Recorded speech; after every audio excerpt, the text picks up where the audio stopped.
Fenomena solo maxing mulai dipilih oleh Gen Z. Solo maxing merupakan gaya hidup yang mendorong seseorang untuk tetap melajang dan memaksimalkan suatu aspek dalam kehidupan. Pada masa ini, mereka berusaha untuk meningkatkan kualitas hidup antara karir, kesehatan, keuangan, bahkan pengembangan diri. Tren solo maxing ini mulai beredar dan diterapkan melalui suatu unggahan di media sosial. Banyak anak muda yang membagikan pengalamannya melalui aktivitas sehari-hari yang dijalani seorang diri, seperti menonton sendiri di bioskop, makan di restoran, serta berolahraga tanpa bergantung dengan pasangan. Ya, untuk membahas fenomena solo maxing ini, kita telah terhubung langsung dengan Vinandita Utari selaku psikolog. Kita langsung sapa. Selamat siang Mbak Vina, Assalamualaikum. Apa kabar di sana Mbak? Selamat siang Mas Endro, Alhamdulillah kabar baik. Alhamdulillah. Mbak Vina, kalau kita tadi melihat di tayangan ada berbagai macam anak muda yang memilih untuk solo maxing ya, atau tidak menjalin hubungan secara serius. Kalau dari terminologi psikolog sendiri, ini kira-kira seperti apa Mbak solo maxing ini, fenomena ini?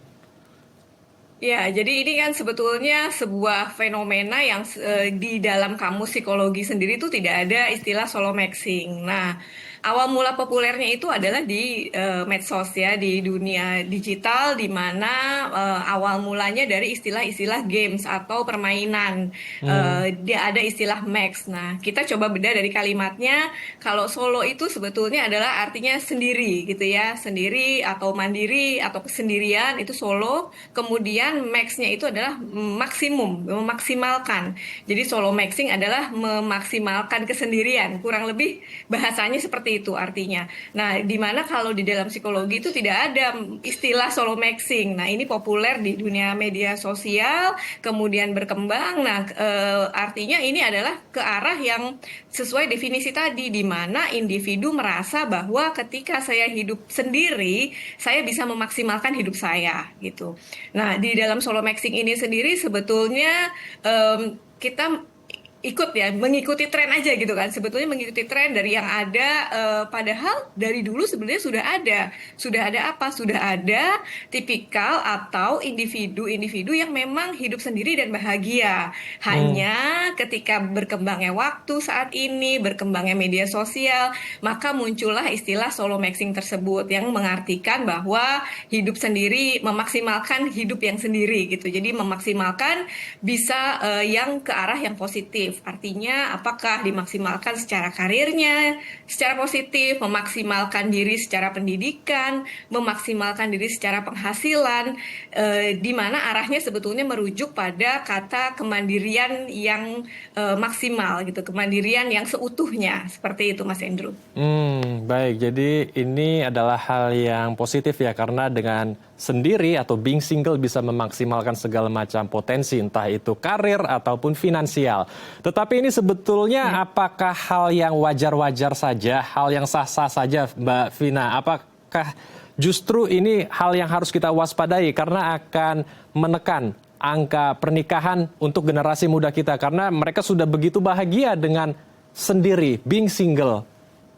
Ya, kesendirian ini kalau di dalam solo maxing ya, artinya kan dia memaksimalkan kesendirian dengan cara yang positif. Nah, pada akhirnya ketika individu melihat bahwa semuanya sudah terpenuhi sendiri, dia bisa mandiri, berdikari, berkarya, maka pilihan-pilihan hidup itu kan menjadi lebih banyak yang ditawarkan. Artinya gini, saya mau terus seperti ini sendiri atau saya mau melanjutkan kehidupan saya masuk ke dalam fase pernikahan. Nah, yang perlu dilihat adalah kalau memang kita sudah merasa cukup mandiri, coba bayangkan hidup ini 5 tahun, 10 tahun lagi, apakah memang pilihan saya saat ini ketika saya menginikan diri ya, misalnya mengidentifikasi diri sebagai solo maxing, apakah memang iya ini pilihan saya 5-10 tahun ke depan? Apakah memang seperti ini? Apakah memang jalan hidup seperti ini yang saya inginkan? Nah, ketika kita mulai merenungi, maka kita mulai membayangkan bahwa, oh iya ya, kalau 10 tahun lagi saya sendiri, saya tidak bisa hidup sendiri, saya butuh teman hidup, saya butuh pasangan hidup. Nah, disitulah mulai terpikirkan pilihan, oke, kalau gitu saya setelah mapan mungkin saya akan menikah, atau justru sebaliknya, oh ya, saya sudah cukup nyaman, sehingga keputusan menikah bisa saya tunda, atau bukan menjadi prioritas saya, gitu. Nah, memang pada akhirnya kita lihat secara perkembangan zaman saat ini ya Mas, banyak orang itu akhirnya memilih untuk sendiri dan bahagia. Nah sebetulnya ini adalah pilihan hidup di mana kita nggak bisa bilang bahwa oh sendiri itu jelek atau berpasangan itu bagus misalnya ya. Bukan seperti itu, tapi ini adalah pola pikir yang bergeser atau terjadi pergeseran pola pikir. Dari dulu orang-orang berpendapat bahwa kalau sudah lulus sekolah, lulus kuliah, bekerja, normatif, secara normatifnya adalah menikah, harapannya begitu. Tapi masyarakat kini sekarang pola pikirnya bergeser dari yang sudah sekolah, kuliah, bekerja, kemudian menuntut untuk kehidupan yang lebih mapan lagi atau lebih matang lagi. Dalam hal ini, ketika dia sudah merasa matang, di mana sudah merasa cukup untuk bisa berelasi dengan orang lain, maka di saat itulah dia siap untuk berumah tangga. Baik. Ini menarik. Saya mau membahas hal ini lebih dalam. Bagaimana ketika ada Gen Z kita yang ingin menggali karirnya terlebih dulu, ingin berkarir secara serius dan memperoleh financial freedom begitu ya. Iya. Tetapi ia lupa kalau umurnya sudah masuk kepala 3 atau bahkan kepala 4 ya. Dan seperti agak terlambat begitu untuk membuka peluang untuk menemukan someone special. Nah, bagaimana dengan situasi seperti ini? Apakah tidak ada kata terlambat atau sebetulnya kita harus menyiasati, harus ada batasan yang jelas ya, di umur berapa saya harus membuka relationship dan dan pada saat kesuksesan yang seperti apa saya juga harus sudah memutuskan membuka sebuah pertemanan begitu ya, atau relation yang begitu mendalam. Iya, jadi kalau kita bicara tentang solo maxing itu batasannya adalah boleh merasa bahagia sendiri semaksimal mungkin, menikmati karir, menikmati penghasilan sendiri, sudah memiliki segalanya sendiri. Tapi satu hal yang perlu diingat adalah tidak boleh lupa dengan berelasi. Kuncinya di situ. Kalau kita terlena dengan diri sendiri, kemudian akhirnya adalah menjadi antisosial, ini namanya bukan solo maxing lagi gitu ya. Artinya dia sudah masuk ke dalam kategori antisosial. Karena kita bisa melihat banyak orang menggunakan label gitu ya. Oh, saya solo maxing karena saya self love nih, karena saya mencintai diri saya sendiri seutuhnya. Saya ingin menjadi diri saya sendiri. Tapi alih-alih dia self love, ini kan dua mata pisau. Ketika dia bilang self love, apa iya? Betul. Dia mencintai dirinya sendiri. Kalau memang betul-betul dibilang solo maxing karena self love alasannya, berarti dia harus punya ruang relasi dengan orang lain. Contohnya misalnya, oh saya gabung dengan komunitas pendaki misalnya ya. Oh saya gabung dengan komunitas melukis misalkan. Oh saya punya sahabat. Jadi kalau kategori yang positif adalah di mana individu interaksinya masih jalan, masih punya relasi. Sahabat punya sahabat laki, sahabat perempuan, masih suka jalan dengan teman-temannya, walaupun memilih hidup sendiri.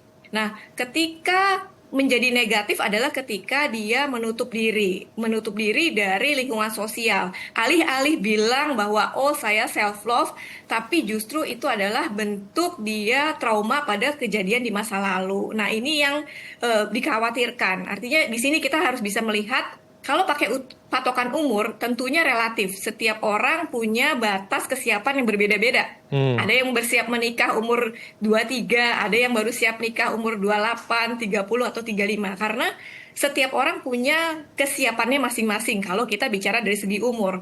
Tapi mulai dari mana sih kematangannya itu? Kematangan dilihat ketika seseorang ini sudah matang mengontrol emosinya, mengelola dirinya, kemudian dia mampu menjalin relasi dengan orang lain dengan baik.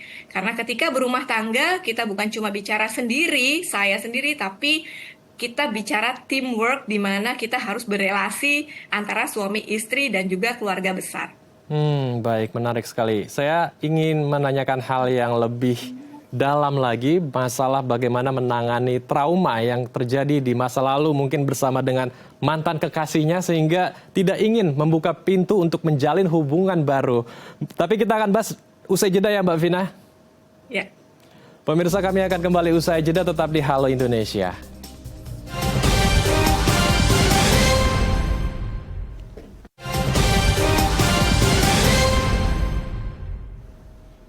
Terima kasih pemirsa, Anda masih bersama kami di Halo Indonesia. Kita akan lanjutkan diskusi hangat kita bersama dengan Vinandita Utari selaku psikolog.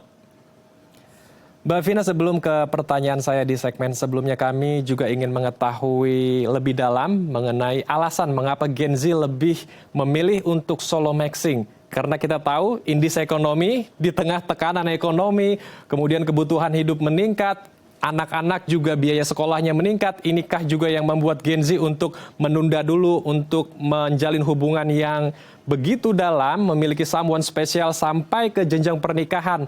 Karena memilih untuk ya mengeksplor dirinya dulu, mencapai berbagai finansial dan kesuksesan di dalam karirnya, Mbak Vina.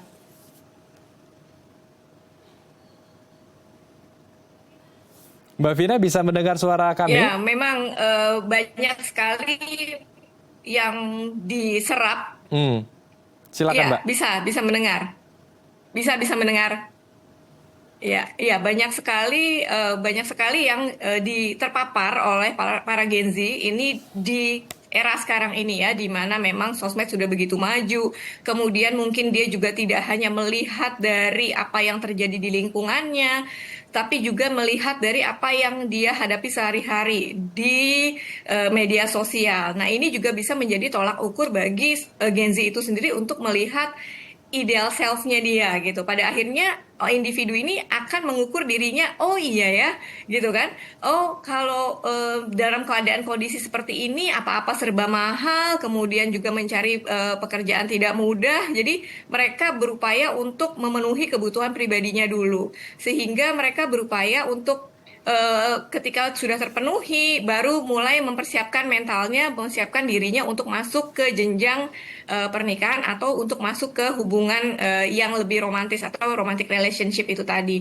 Nah, kemudian Gen Z ini sendiri kan punya lingkungan keluarga, di mana di keluarganya mungkin ada masalah-masalah atau juga dia melihat role model yang kurang tepat, apakah misalnya melihat kedua orang tuanya sering bertengkar, ataukah melihat ibunya sebagai korban KDRT, atau dia sendiri pernah mengalami toxic relationship, pernah disakiti gitu ya. Jadi banyak hal-hal yang memang menjadi faktor pemicu pada akhirnya Gen Z memilih untuk, oh ya saya mau sendiri dulu, atau oh ya saya mau menghabiskan waktu untuk sendiri dulu. Ditambah lagi kondisi saat ini memang persaingan begitu ketat, sehingga banyak dari mereka juga yang merasa pendidikan ini penting gitu ya, pendidikan ini penting, sehingga sudah selesai kuliah, mau lanjut kuliah lagi, atau mengambil sertifikasi tertentu untuk menambah kompetensi dirinya. Ketika dihadapkan dengan pilihan berrelasi dengan orang lain, ketika memang individu ini dia siap, maka bisa terlihat dari kematangan emosionalnya. Bisa terlihat lagi dari kemampuan dia berinteraksi sosial. Apakah dia punya banyak teman, apakah dengan kesendiriannya ini dia cukup bahagia, kemudian apakah dia cukup dapat mengelola emosinya dengan baik. Sehingga ketika dia akan memutuskan berumah tangga, dia sudah lebih matang. Gambarannya adalah individu yang kurang matang, maka akan berpotensi ketika dia menjalin hubungan dengan orang lain, dia juga tidak stabil ya, bukan hanya stabil secara keuangan tapi secara mental, secara emosional. Ini kan adalah hal-hal yang dibutuhkan oleh Gen Z atau oleh kita semua ketika kita mau menjalin relasi dengan orang lain. Oke. Saya mau masuk ke pertanyaan di segmen sebelumnya. Saat orang yang sudah mengalami trauma, mungkin dengan mantan kekasihnya yang memiliki hal-hal toksik ya, sehingga menjalin hubungan yang toksik dan juga memiliki trauma dengan orang tuanya di rumah, punya role model yang tidak benar, mungkin suka bertengkar di rumah, bahkan mengalami KDRT, sehingga menutup pintu untuk menjalin hubungan-hubungan dengan orang-orang baru, bahkan hubungan-hubungan yang mungkin bisa dijalani dengan serius sehingga bisa masuk ke jenjang pernikahan. Bagaimana dengan orang-orang atau Gen Z yang mengalami trauma dengan masa lalu? Bagaimana untuk memulihkan mental mereka sehingga mereka berani untuk menjalin dengan orang-orang baru, Mbak Vina? Iya, untuk orang yang memang sudah punya pengalaman masa lalu yang kurang baik, sebaiknya memang segera diperiksakan, dibawa ke psikolog untuk diperiksakan, kemudian diberikan intervensi. Secara pelan-pelan membutuhkan support system juga dari pihak keluarga ya. Ketika memang traumanya itu sudah semakin parah, maka memang dibutuhkan ini support system dari keluarganya. Pelan-pelan memang harus masuk ke dalam komunitas, harus masuk ke dalam perkumpulan, secara perlahan harus bisa memberikan kepercayaan kepada orang lain supaya dia bisa mulai membuka diri. Kalau kita lihat solo maxing yang sehat adalah individu yang memang bisa membuka diri dan menjalin relasi dengan orang lain. Walaupun sendiri tapi punya teman yang banyak, masih punya sahabat yang banyak, bisa berinteraksi sosial. Tapi ketika sudah masuk ke masalah ranahnya ada background trauma, ada background pengalaman masa lalu yang tidak baik, maka secara pelan-pelan harus ditarik dari kesendiriannya. Karena pada umumnya orang-orang yang memang sudah traumanya sudah begitu besar, dia bukan hanya melabel diri self-love, tapi sebetulnya ini adalah avoidant. Avoidant apa? Dia menghindari hubungan sama orang lain, sehingga dia tidak bisa berelasi. Jadi tidak ada tuh yang katanya kalimat solo maxing positif, tidak ada dalam individu ini, karena memang dia tadi sudah masuk ke dalam kategori yang menutup diri. Kalau kita tadi kan bicara ya, kalau solo maxing positif itu dia ada interaksi sosialnya masih tetap jalan, punya sahabat, punya teman, hidupnya bahagia. Tapi kalau ada masalah trauma, biasanya ini adalah avoidant. Dia alih-alih bilang self love, tapi sebetulnya dia sedang memagarkan dirinya dia untuk orang lain tidak masuk ke dalam ranahnya dia. Nah, ini yang pelan-pelan harus pelan-pelan kita datang ke profesional, kita tangani, kemudian juga pelan-pelan mulai membuka diri. Sejauh mana bisa membuka dirinya memang butuh waktu gitu ya, butuh waktu, tapi memang usaha dari individu sendiri itu harus tetap ada. Sekuat apapun lingkungan mendukung, ayo misalkan gitu ya, ayo ikut ini, ikut itu. Kalau dari individunya sendiri tidak berupaya membuka diri, ini tentu akan sulit untuk bisa terjadi hubungan yang baik di mana dia bisa menjalin relasi di masa yang akan dekat, di masa yang akan datang dengan orang lain. Baik, jadi kita harus membuka diri karena kita semua adalah makhluk sosial yang butuh berkomunikasi dan berinteraksi. Terima kasih Mbak Vina telah berbagi pandangan bersama kami di Halo Indonesia. Salam sehat. Assalamualaikum Mbak Vina. Waalaikumsalam warahmatullahi wabarakatuh. Terima kasih. Pemirsa, usai jeda kami akan mengajak Anda melihat penangkaran rusa Dramaga Bogor yang menjadi ruang edukasi konservasi. Usai jeda di Halo Indonesia.